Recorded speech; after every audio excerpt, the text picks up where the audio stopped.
We live in a mall. Everywhere you walk down the street, everything essentially is there to take money from you. Something to buy. Yeah. Yep. Everything. Every moment. Yeah. Every single moment. Every single ad. Every single picture. Everything has a commerce layer. Every visual asset. Digital asset. It's all an ad. It's all shopping. A lot of people confuse clarity with just more, meaning give everyone more information, more knowledge, more data, more everything. And sometimes more isn't better, right? Sometimes more just creates confusion, and it does the opposite of bringing clarity, even when you're using AI. Gen Z just reinvented coffee at home, DIY coffee, which is like just coffee at home. So I swear, like we're going to get a new You're doing a lot of that, it seems. I know. We're going to be getting a new fax machine next year, I think. Right. You know, so we're going to reinvent the fax machine. Yeah, I keep saying, like, you can't keep automating and making it so convenient and so seamless that you literally deleted shopping and all the fun. You're listening to the Retail Razor Show, where your expert hosts and their guests cut through the clutter in retail and retail tech. Hello, everyone, and welcome to the Retail Razor Show. As you can tell, I am not Ricardo, nor am I Casey. I am Alicia Esposito. I'm the special guest host for today's Season 5 finale, and I am the head of content and insights for Future Commerce. At Future Commerce, we are big on dissecting the intersection of culture and commerce, and not just covering what's happening today, but also what are the ripple effects for tomorrow, for the future. So I'm really excited to sit down with Ricardo and Casey to dig deep into what has happened this past year across the entire Retail Razor podcast network, including the Retail Razor Show, the newly launched Retail Transformer Show, and the beginning of season 2 of Blade to Greatness and Data Blades. A lot going on. So without further ado, Ricardo, Casey, thanks for inviting me to do this. I'm excited to be here. Yeah, thanks for doing this. We're really excited to have you on the show. I love being able to steal you. Well, and hopefully we're not going to be all business. We're going to have some fun here, exactly. talking We're about the high moments, the low moments, and possibly debunking some of the big predictions that were discussed earlier in the year. So there's a lot of stuff that hasn't happened. Yeah, as is usually the case with this industry. Yeah. Sorry, guys. Yeah. But I do think a common through line over our conversation today is going to be AI, sadly, folks. Yep, if you wanted to avoid that, stick around just in case, but it is going to be a talking point. But I do want to start out with one of the shifts that I was most excited to see, and that is how we kind of got below the AI hype and unpacked the nuance of the role it plays in our professional lives, right? How automation must work in tandem with human intuition and wonder and creativity. I think those conversations started to feel a bit more balanced and nuanced. So to start out, I would love for you both to share the aha moments that came up for you that really made this coexistence more clear and meaningful, not just for your audience, but for yourselves. Yeah, I would say you're right. You can't really avoid AI this year, right? So there's to start with that. But I do think that one of the things I feel like we really were able to capture is just not the technology piece of it alone, but like what's impacting things, even in areas like leadership, right? So, like our Blade to Greatness show is really all about leadership in this age of AI. And I really love how we kicked that one off. We had April Sobralin as the first guest for this season, and we specifically talked about things like how do you embrace the technology in a way that's doesn't actually feel artificial, right? How do you use it in a positive way to become a better leader and to really encourage your teams? And then I think we followed that one up amazingly with Ron Thurston in the next episode, and that one he brought up a great point on how do you make things clear enough, or how do you bring clarity to your team? And to me, the big aha moment in that one is a lot of people confuse clarity with just more, meaning give everyone more information, more knowledge, more data, more everything. And sometimes more isn't better, right? Sometimes more just creates confusion, and it does the opposite of bringing clarity, even when you're using AI. Yeah, I think that really kind of shone through with Trevor and Stan with iGenie. Yeah. we've had so much data, and there's so many different ways that we can get a hold of more and getting those real-time insights. But retail has been trapped in Excel for decades. And there's only so much we can crunch. And sometimes you don't always know what needs to be mapped. So I think that the way that we're able to ingest data without the context sometimes to, have AI kind of just pull it all together and find the story, find the narrative, find the KPIs, find opportunities, unlock problems in a fraction of the time that it would have taken to do that manually or to scour the internet. Yeah. I think we have a huge opportunity of the unlocked potential coming into the new year. Now that everybody's kind of been experimenting, playing with it, doing pilots, and kind of figuring out what I can and cannot do and what has and doesn't have value. Yeah. Yeah, that's a really good point of the role of these pilots. And again, that's where the human comes in, right? I personally really enjoy pushing these different platforms as much as I can to understand where are the flaws, where are the gaps, and what new areas of expertise do we maybe need to bring to the table to unlock the value of these platforms. And I will say there are certain tools that perform better in certain scenarios, right? So I think that's part of the fun, right? Like playing a little bit and figuring out where do we in, where do we pivot? So hopefully there's a lot more to come. And, it's interesting to see how your insights almost mirror like the consumer side, like our behaviors as shoppers, right? Because on one hand, AI has been an incredible tool for efficiency. We actually just did some research recently, and one of the key takeaways was AI is helping me eliminate or significantly reduce all of that manual work of like having the 20 tabs open and comparing all of the products and all of the prices. But at the same time, there is a bit of a shift happening where consumers, especially younger consumers, are seeking these more simple, even analog moments. Like we're kind of tracking the return to quote unquote dumb technology, right? Like flip phones. Yeah. The Razor, give me a nice pink Razor phone from back in the day. It's like they're looking for joy in the process again. So it's an interesting dichotomy, whether they're shopping for a gift or even creating something. It's like there's kind of like that pendulum is swinging back for some folks. Were there any conversations where you saw this divide taking shape, and how do you think it will continue to manifest in 2026, if at all? Yeah, I'll say is my kind of takeaway for the year is with all the new technologies we've been giving to consumers basically that help in that discovery and research phase is that it's kind of, from what you're saying, there's a portion of consumers, especially in younger demographics, that are craving more, I'm going to say, emotion in the process. And a lot of the technologies we're talking about are kind of cold, right? So it kind of leaves you a little cold. It's very much get to the facts. There's a little bit of an emotional process, I think, in having the 20 tabs open when you're trying to figure out what does this mean versus this other one versus just getting the answer. So the shortcuts. That's when you're really invested. Exactly, right? Right. So, but what I think is really interesting with that too, to kind of take a step further, and we've had people talk about this year, that people are using the technology for that. They're cutting down the process and that on the discovery side and the research, but then they still want to go to the store and actually see it, touch it, feel it, experience what it is. And oftentimes they want to do it not by themselves, but with other people, because there's still this whole desire, right, to make this an experience. And in some ways, like I feel like we go back a few years, everything was about experience, right? How do you build a better experience in store? How do you make digital more experiential? And now we've kind of overtaken that with technology making everything easy and convenient.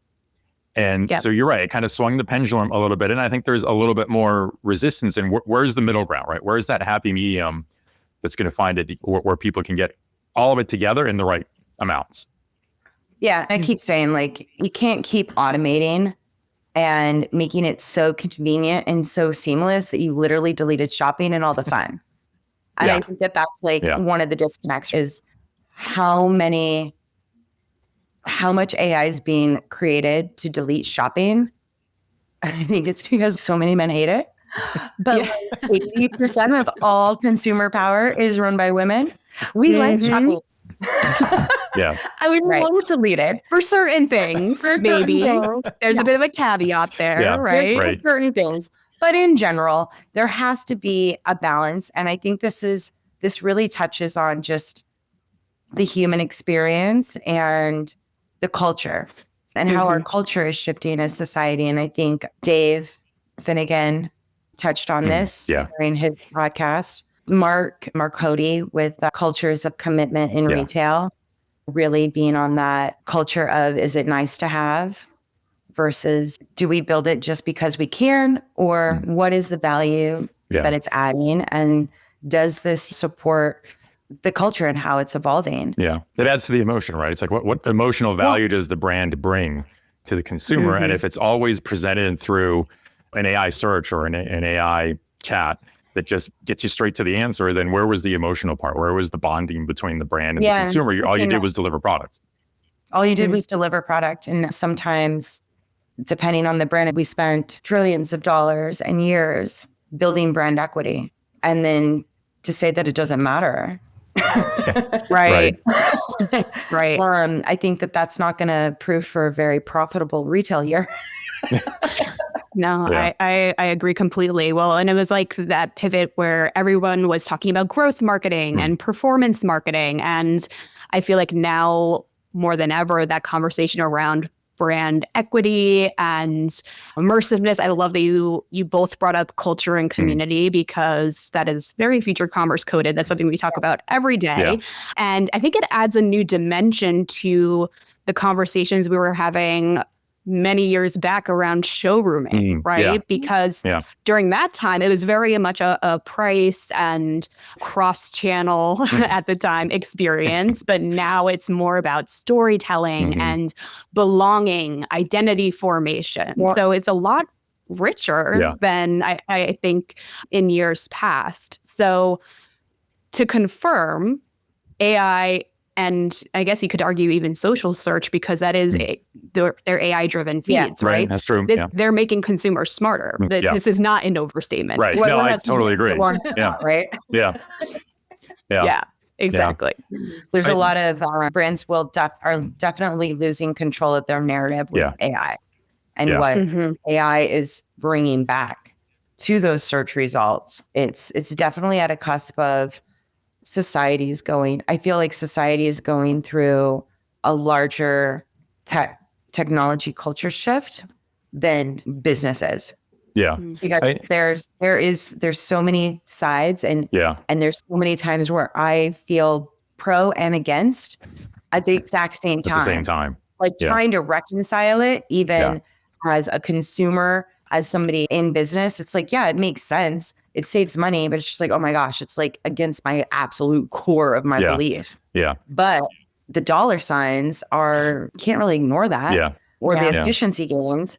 And I think that this year we really had a few guests kind of focus on this culture shift of what it means to do this at work.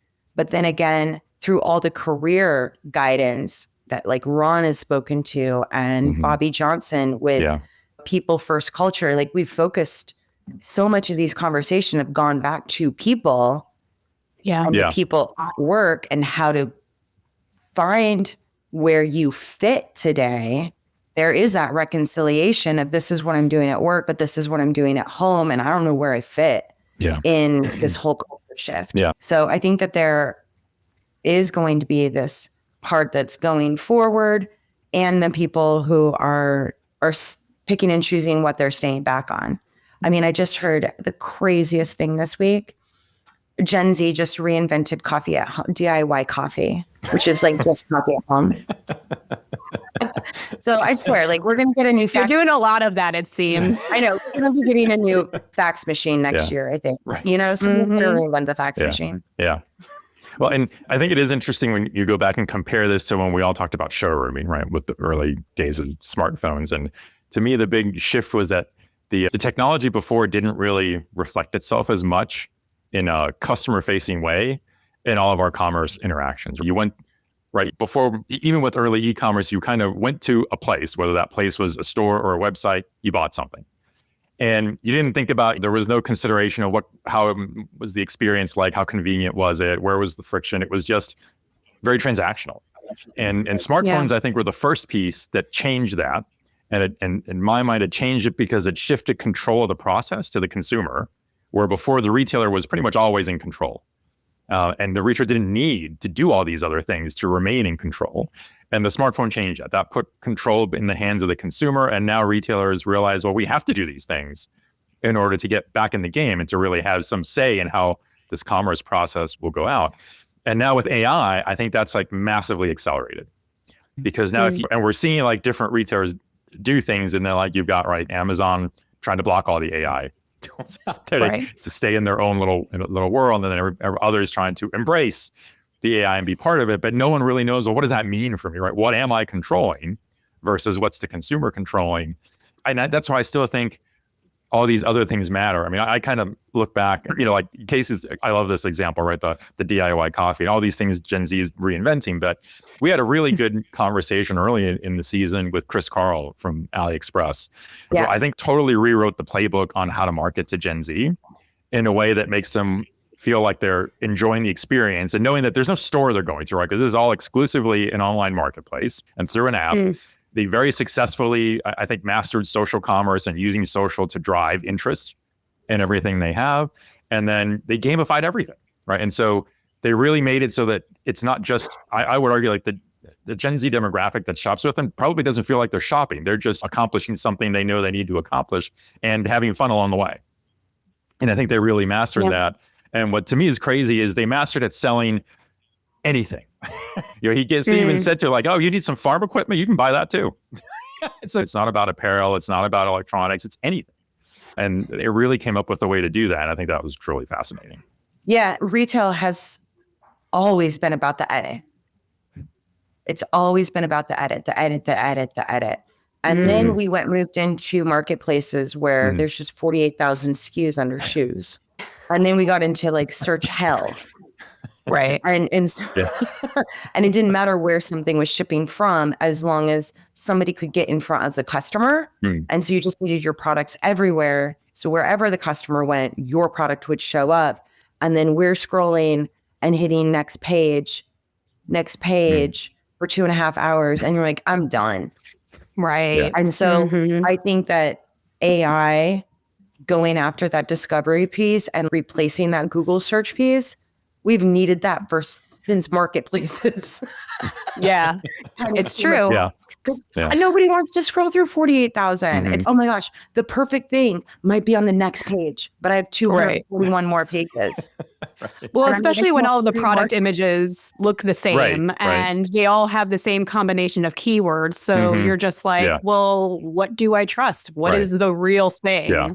And what's really different is going to give me what I need. Yeah. Yeah. Yeah. And I think it ties to like this much bigger theme or story that I think has been told over this past year, which is like defining value for your brand and really making sure it's shining through and everything. So I really like that you brought up AliExpress, because even though they do have this breadth of assortment, they have these little components that really make it stand out and in turn be valuable in the eyes of the consumer. Whereas AI, these platforms are destinations for the synthesis. They make things easier. That's their value, right? It makes it seamless to compare and contrast and find that exact thing you're looking for.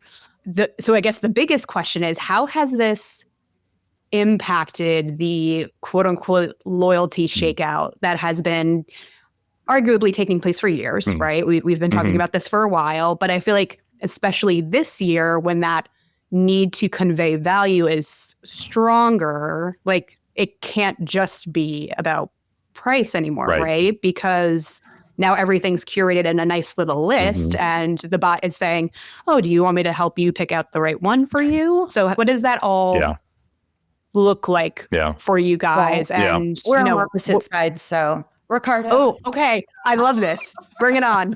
Bring on the conflict. It's getting juicy, guys. Here, I mean, there's like a few things. Like on the one hand, I really think how consumers define value has changed a lot this year. So I think we quickly could have said before, it always comes down to price, and oftentimes it always comes down to convenience. And so it was those, we defined it as convenience and price. And now I kind of flip it a little bit and say, I'm not sure it's price necessarily. It's really, convenience is still a part of it in some types of products, some category with some brands, but it's really all about what is the value. Sometimes value is price, but sometimes it's something else. So an example I like is we had the Chief Revenue Officer at Naturepedic, Aaron Schultz, on earlier in the season. So Naturepedic, right, organic mattress brand, what are they known for? Their whole brand is built on, they don't use any harmful chemicals anywhere in the process. And they can document 100 different chemicals, right, that everybody else uses when you make a mattress. And they refuse to use any of them. So that's their value. So, and they're not a low price value. They are a premium. And they're a well-defined premium because the value to their consumer is that I'm buying something that I know is not going to be harmful to me. Right? I know it's something that's safe. It's, in a sense, it almost conveys purity. They started by making baby mattresses for cribs because they thought, well, people want to feel like they're putting their baby in the best possible thing that's not going to hurt them, obviously. So they kind of built it on that. And so they really are a values-based brand. So in my mind, for their customer, what's the value? Well, the value is the values of the brand. That is the value for them. And that's what makes their customer loyal, that they probably have bought a mattress for a crib.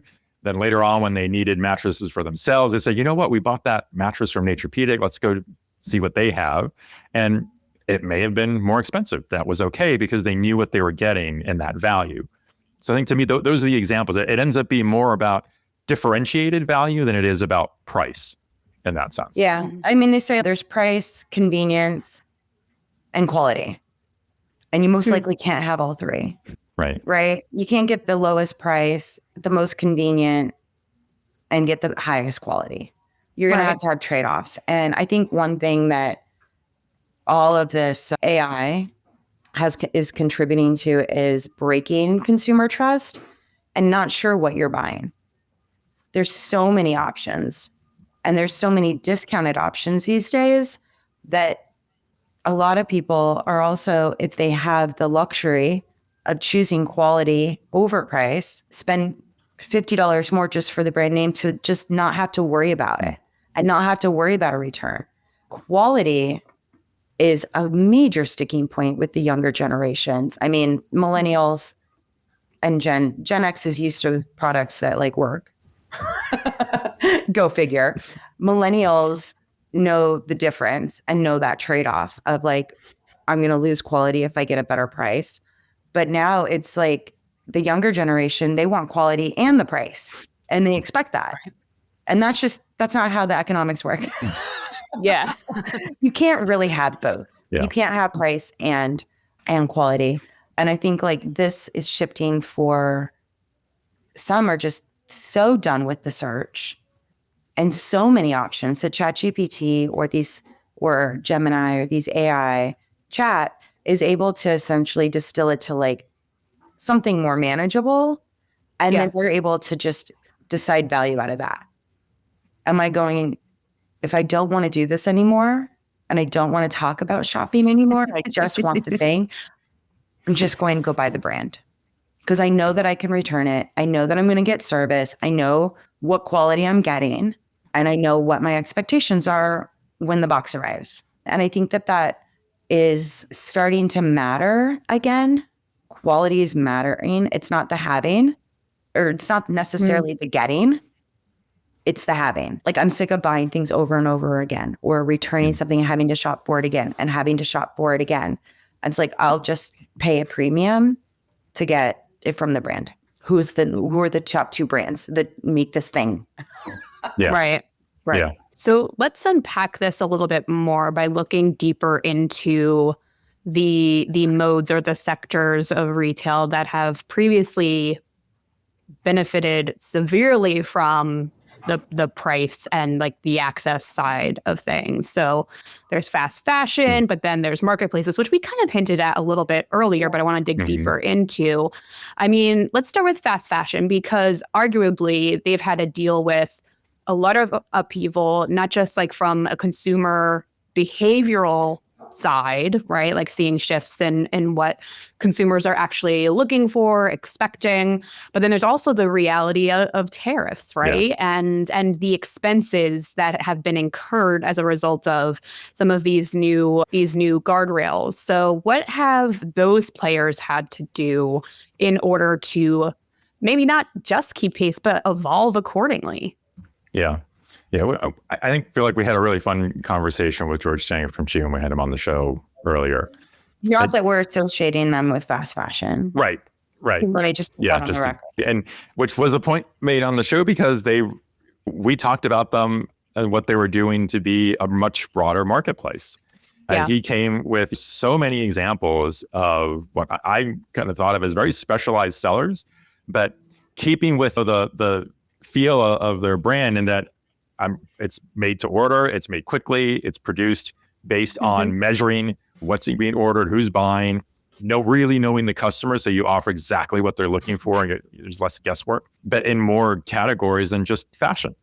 I thought that was fascinating. Obviously, I think they're adapting to that, and also the tariff thing. I think they pretty much went with the thing you had to do, which was just find different places to stage products, right? And you're either have them in earlier in the U.S. or you have them somewhere else where you don't have the heavy tariff. But whatever you need to do, they're clearly doing it to be able to keep up and do that. And it seems to be working for them from everything I see. And where those products can really absorb the price margins, right? Like you can go up a little bit in price in category A, B, C, D, or brand 1, 2, 3, because they carry a little bit of that tariff weight and price increase. But there's some things where it's just like the price is quadrupled. Like cheap is no longer cheap. Now I'm getting cheap for expensive price. And so it kind of goes back into, what are we producing? What are we putting in assortments? What are we going to make our bet on how we're going to get to our revenue goals at the end of the year? Because sometimes just that extra logistics, price, and timing loses the value for the end consumer, or it's just not a value, or it's not even competitive, or it's not a need, it's not a must have. It was a nice to have, or it was like, I could live with it or without it. And nobody wants to build their business with a product that people can live with or without, right? Like, great point. Necessarily manufacture as broad as you may have.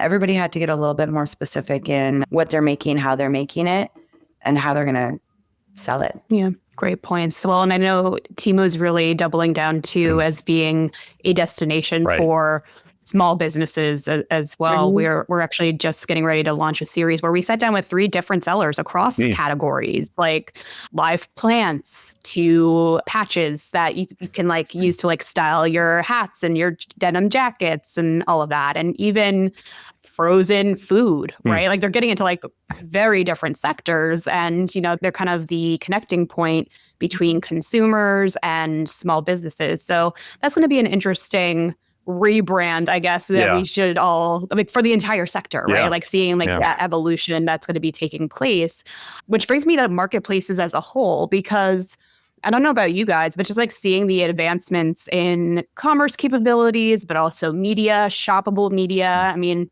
it seems like everything's kind of a commerce platform more anymore. And the benefit of shopping through like an Amazon or a Walmart is you have access to all of these products and it's all in one place and it's intuitive. So what does that mean when all of these other destinations, some of which may be a bit more engaging and compelling, especially for Gen Z and millennial consumers, what does that mean for the evolution of marketplaces and especially retail media or commerce media, however you want to define it?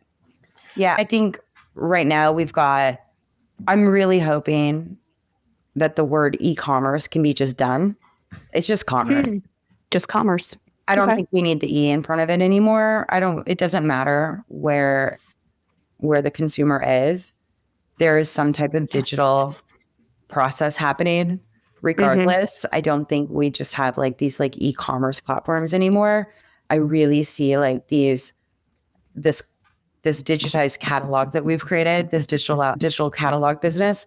There will be the great aggregator where all of these catalog feeds are going through multiple And we're just going to have these like API driven sales channels. Everything is just a new sales channel, whether or not it's a marketplace, a brand, a retailer.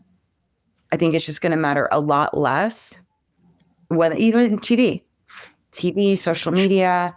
We don't need these cages anymore where we need 50 product feeds.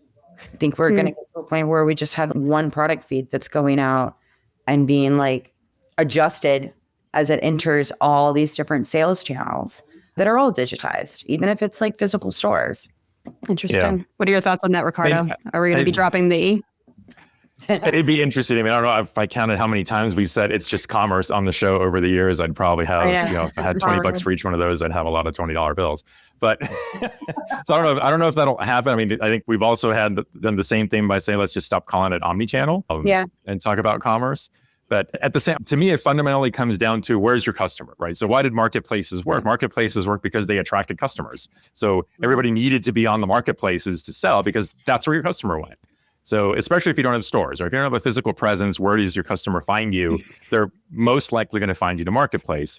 I do think that's one potential thing that could get more disrupted in 2026 with the AI chat tools, because they almost become a new kind of marketplace without calling them a marketplace, but they kind of are becoming productive marketplace. Right? Yeah, it's just that to Casey's point earlier, you can get rid of the really aggravating search because the conversation means now I can get to what I want to find without having to deal with really annoying keyword searches. So there's that. I think what's really interesting to this is what happens to all the retail media, commerce media pieces to it, because we're already seeing, and we haven't gotten to this. This is going to be, I'm sure, one of our big discussions throughout next season, is where's the balance between the way retail media was working and the way it's going to work, and is it or is it not getting disrupted by agentic commerce? And everybody loves to debate the terms and what's going on with it. And I'm still kind of squarely in the middle of it, in that I still feel like every new channel that has come up since, if stores are the OG channel, every new channel that's been created since then, none of them has ever replaced all other channels. Period, right? That's my end of it. None of them ever replace all the other channels. They all take bits and pieces and take share from other channels, but they also just grow the overall commerce space, which at the end of the day, I think that's what a retailer wants, right? Why do you adopt a new sales channel? Because you want to grow your overall sales, not because you want to replace one channel with another one, because that's doing a lot of work for no net gain. So I don't think there's a reason to look at it that way. I think it's more of a reason of what's the net gain going to be. And I feel that with the e-commerce side, retail media proved itself out. And you could argue that, Amazon, Walmart eat up 85% of it, and everybody else has to fight for the remainder. Yeah. But again, because I think the pie is always growing, right? It's not fixed. So you're not really fighting for the same attention. You're just fighting for new attention. And I think that's okay. Because it really only matters for any given retailer, is a retail media successful? It's a yes or no if it draws more people to buy from them when they're on their site or when they're in their store. It's not about, did you take a customer away from Amazon or Walmart? That to me is irrelevant. Right? You don't care. You don't have to care about that. Right. I kind of go back to one of those Jeff Bezos statements that everybody always likes to quote about how when they first wanted to, where they were pursuing getting big fast, one of their tenets was, don't worry about, it's not about competitors. It's only about the customer. Right. So focus on the customer. Yep. Don't focus on competitors. Focus on the customer and what you're bringing to the customer. And to me, that's the same premise for retail media. So retail media, like everything else, will evolve next year, but I don't think it goes away. I think it grows. And to me, the interesting thing, again, when we try to predict what consumers do, we would all sit around a table as people who talk about retail and say, oh, it's so awful to search on Amazon because there's so many ads and so many product placements and the keywords are all the same. And you mentioned earlier, like all the product images look the same, right? So how do you find something? But we say that, but at the end of the day, what happens? Amazon makes more revenue on retail media. So therefore it's converting. We can all argue about how good the experience is or not, but it still converts. And as long as it still converts, it'll keep growing and everyone will still do it. And I mean, with retail media, this has been Ricardo's retail. It's been my soapbox for a while. It's been your soapbox. It's his baby. And on my side, I'm like, we used to go to the mall. I am old. So I used to go to. Listen, I love a good mall too. We used So. to go to the mall. Now, I think we just live in a mall. Mm-hmm. We live in a mall. Everywhere you walk down the street, everything essentially is there to take money from you. Something to buy. Yeah. Yep. Everything. Every moment. Yeah. Every single moment. Every single ad. Every single picture. Everything has a commerce layer. Every visual asset. Digital asset. It's all an ad. It's all shopping. Everything's shopping. I think we're getting really close to a point of saturation of can we have things that are just not about shopping? And I see that with the younger generation that they're building more. They want more community. They want more third spaces. And in those third spaces, they do not want ads.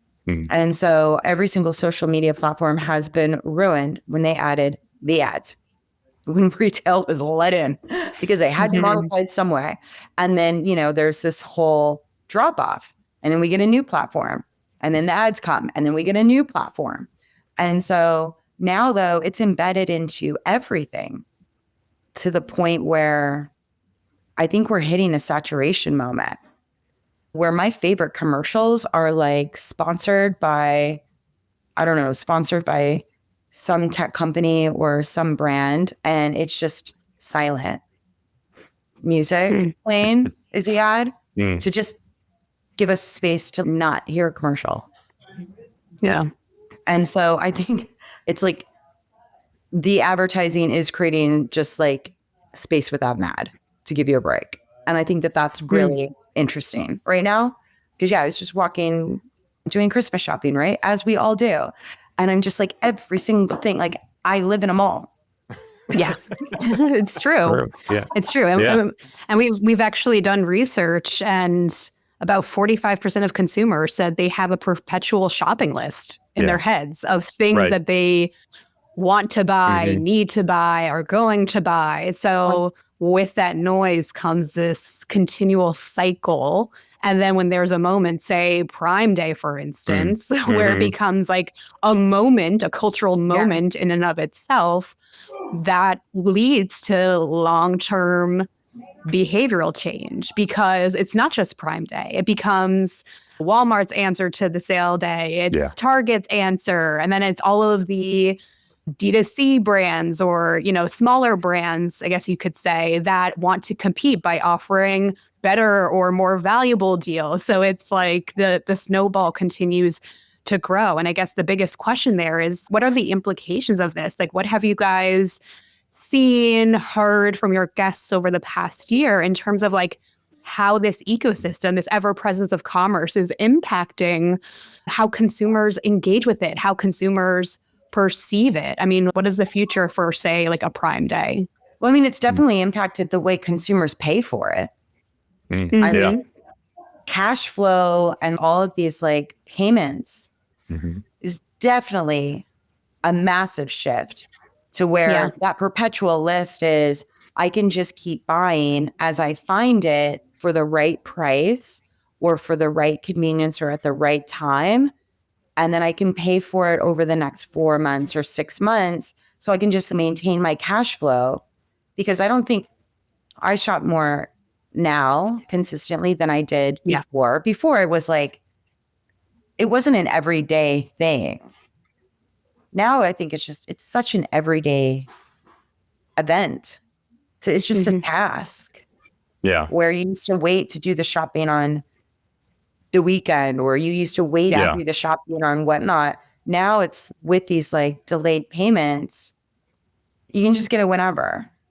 Well, and I think it comes down to where the convenience factor plays into it, because in my view, if you have that eternal shopping list in your head, the items that are staying on that list that you're not buying are because nothing's created that emotional urgency that says you have to have it right now.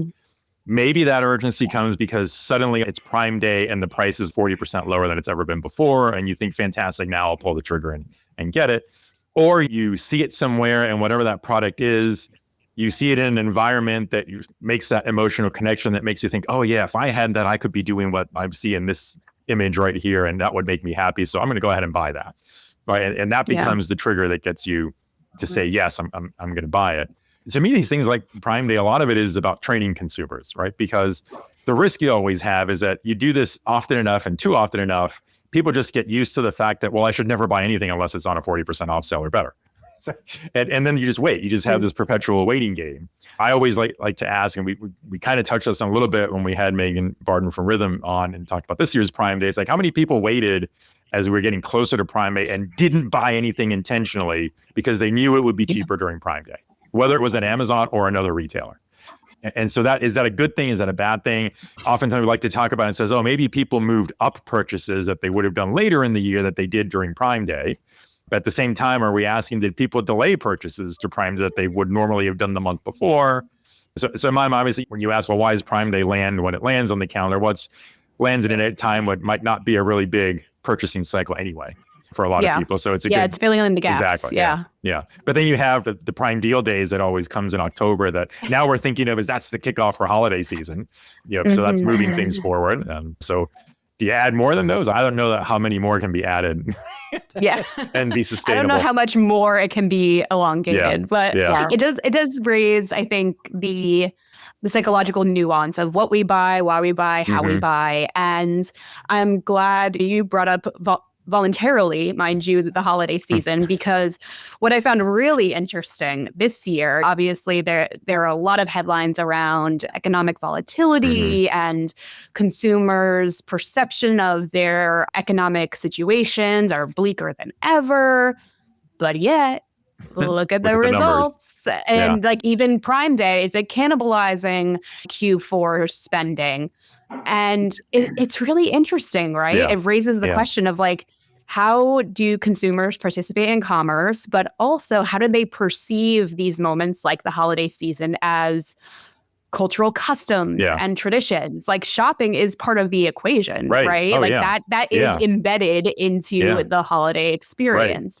So what did you guys notice? What could you distill, especially considering all of the incredible past conversations you had that kind of led up to the moment we're at now, essentially? I mean, if you had asked me leading up to it, based on everything we're hearing from folks, I would have probably been in that camp saying, oh, well, I wouldn't expect to see really big sales increases because everyone's going to hold back. And instead, it almost feels like there's a backlash of people saying, you know what? Yeah, okay, maybe economically, I don't think things are good, but I've decided I don't care. I'm just going to go out and buy stuff anyway. Yeah, and I think there's a lot back to like the conversation we had with Dave. Like at the end of the day, there are these truths about being human, right? Like we will avoid pain and always choose pleasure. And like what happens when you have food insecurity, you typically will like overeat. When you have a full refrigerator, so much of the food goes bad. When you can't shop and you can't buy the things and you have like economic pressure, sometimes you buy a lot of stupid shit. Just because you like, you might as well. You need to feel it. You need to feel like things are going to be okay. Things are fine. And you're going to push through it. You're going to move through it. Like it's not going to impact. Things will get better. Things will always get better. And we chase pleasure. So, you can say that the economy's bad, so shopping's going to be down, or the economy's bad, people are feeling pain. They're going to go chase pleasure. And they're going to go shopping. Especially because it is the holiday season, right? So everyone wants the holiday season to be fun and enjoyable and pleasurable. So So one way to do that is, you need joy. I'm going to go buy stuff, right? I'm going to go buy stuff.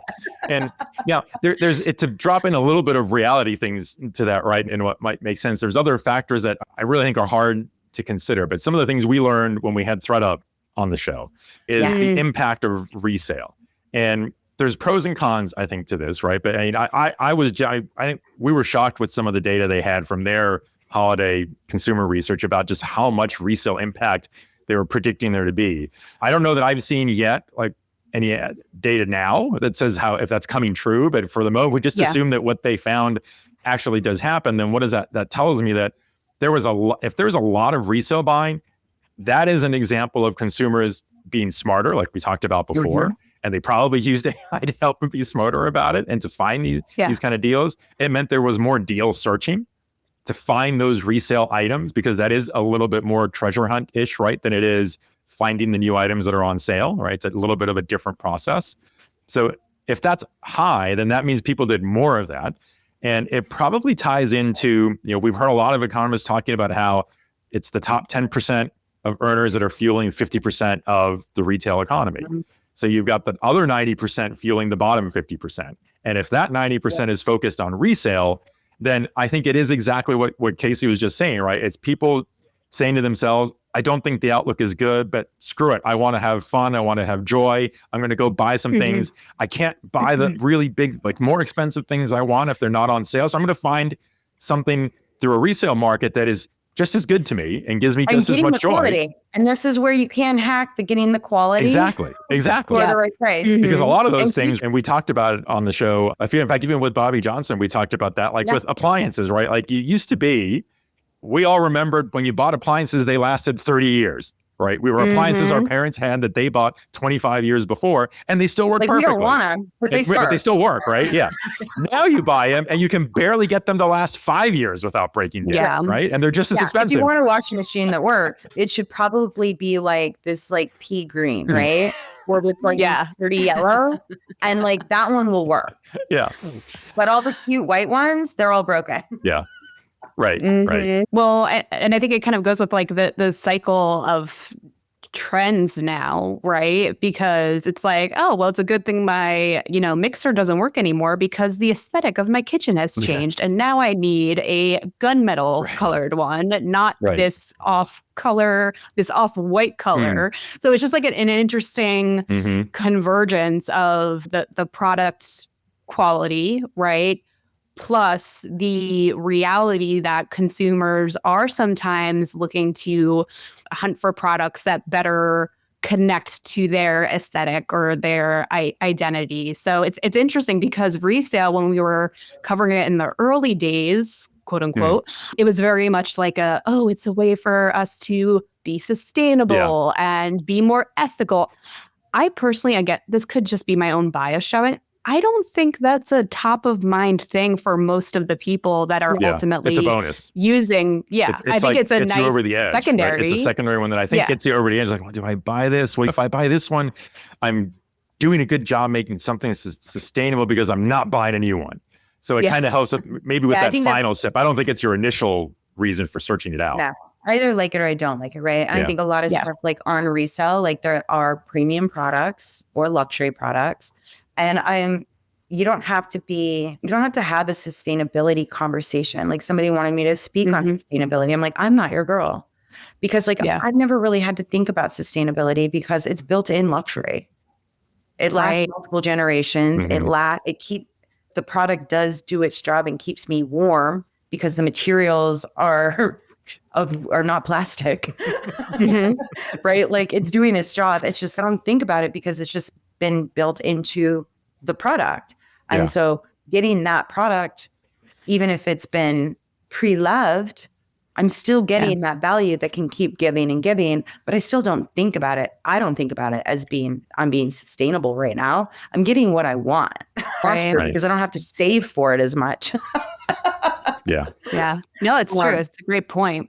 Well, and I think there's something to around consumers looking for products that have a bit of life in them, if that makes sense, or they are a little quirky and even a little weird. I mean, this goes very deep into the cultural side of commerce, but I'm noticing a lot of dedicated social media accounts and creators that focus solely on thrifting and maximalism. And I know there are a lot of maximalist sub-trends, touted by Pinterest for the top themes and trends for the next year. So I'm curious to see how this space evolves because it's not just Gen Z doing this anymore, right? It's everybody because I think everybody wants to have that little dopamine hit and they want to find something cool and interesting, and they do want to hunt for those items that are hiding beneath the surface that sometimes there are luxury products and they are being sold at a steep discount. So that's it's a very fun space, I think, to unpack. And a lot of new companies, new products,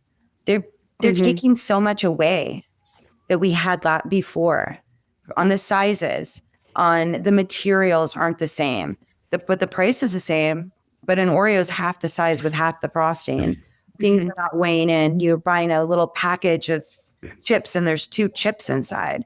It's almost like there's so little trust for some of the products today. We're just like, whether or not it's in CPG or in like apparel or footwear or anything like that, it might look the same in the picture or be normal to you and what you're used to. And then when you get the product, it's just not even meeting your basic expectations anymore. And so it's almost riskier to buy something now because everybody's cutting so many corners. And so I think we're working on personalization, right? Like, I don't know, what is this, 9 years going? We're getting there. Nobody still knows who their customer is. And I think right now, especially with the impact of AI, there is going to be so much more compelling information about how different we are, how many micro segments there are that share values, share lifestyles. They're going to get so much more information on what it actually means to be personalized, when before personalized was like this like great little poster board that people put up that's saying, she is a busy mom. She wears this. She does yoga. She does yoga. She has, right? And they want to personalize to these 4 personas of who she is. And usually they're arbitrary, right? Like there's no like, there's no meaning behind it. All 4 people on Tuesday at noon. And I think what I'm seeing with AI, being able to go into the data, get this data situated, is it's going to say there is no 4 personas. There is no she. You couldn't get it right with 4 personas. I've given you 4.5 million personas that you need to write personalized experiences to that have shared common attributes. And I think that's the moment where marketing is going to have to change. Yeah. Because now, how do we deliver? Because personalized and personal custom, like the customer expects it today. Yeah. And I don't think we're even scraping the surface of what personalized means yet. But I think AI has a very powerful opportunity to share who customers are today with the brands. Yeah. I think it will have the best insights into who their customers are, but how they package this to communicate and to sell and to evolve and market. Yeah. I think it's going to be a much more overwhelming task than it was for these 4 personas of she. Yeah. That's going to be a super interesting space, I think, going in the next year around consumer insights, because the level of scale that you can get, I mean, for exactly that reason, right? You go from 4 personas to 4 million. You can't do that without AI. You can't have, humans can't do that. But it's really the only way to get to that personalization. You want a shortage of poster board. Yeah, exactly. And sticky notes. Exactly. And sticky notes. No, this has been so fascinating. So I guess to close up, our conversation, to put a bow on it, so to speak, we've talked a lot about some of these trends and how they're all kind of converging to this new reframing of value for the consumer, where they're finding it, what does it mean to them, what brands are delivering upon it. So very clearly the keyword of 2025. As we close things up, I'm curious, what do you think the keyword of 2026 is going to be? I think it's velocity. It's the need for speed, because things are changing so much faster. You have to keep up. And brands can't say that they're going to wait and see what happens, or you just get left behind and forgotten. So I think, to me, that's one of the things that I think AI does well. It's get you to a decision faster, whether it's consumer insights like we were just talking about, or whether it's, hopefully, right, because it'll make Casey happy, personalization, and getting it right. But I think that's what next year's word will be: velocity. It's how are these technologies helping you get it done faster in a way that serves your customer? Yeah, I'm going with the word joy. We live in a mall. We live in a mall. Yep. We do not have enough joy and happiness in the world right now. A lot of people it is not a world filled with joy at the moment. And we live in a mall. So I think it's up to retail to bring a little bit of joy back into the customer's life, because they are, whether or not they're active or passive, we are surrounded by the brands. Mm-hmm. And they have the greatest opportunity to bring people more joy. Oh, yeah. What a perfect way to close the conversation. Yeah. Ricardo, Casey, thank you both so much for giving me the chance to sit in the interviewer seat and to reflect on this past year with you both. Really appreciate it. I'm used to keeping half my opinions to myself.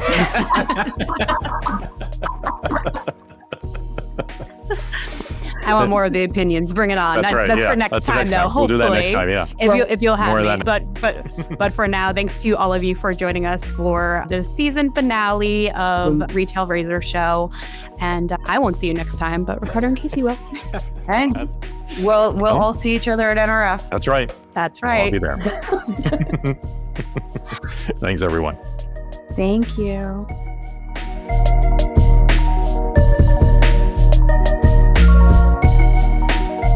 If you enjoyed our show, please consider giving us a 5-star rating and review on Apple Podcasts, Spotify, or Good Pods. Remember to smash that subscribe button in your favorite podcast player, like and subscribe to our YouTube channel so you don't miss a minute. I'm Casey Golden. Please follow us on social and share your feedback at Retail Razor on LinkedIn, Blue Sky, Threads, and Instagram. Subscribe to our Substack newsletter to preview the best highlights from each episode and get bonus content right in your email inbox. Visit our website at retailrazor.com for transcripts and more info about each episode and our amazing guests. The Retail Razor Show is the original show in the Retail Razor Podcast Network. I'm Ricardo Belmar. Thanks for joining us. Until next time, stay sharp, stay human, and stay ahead. This is the Retail Razor Show.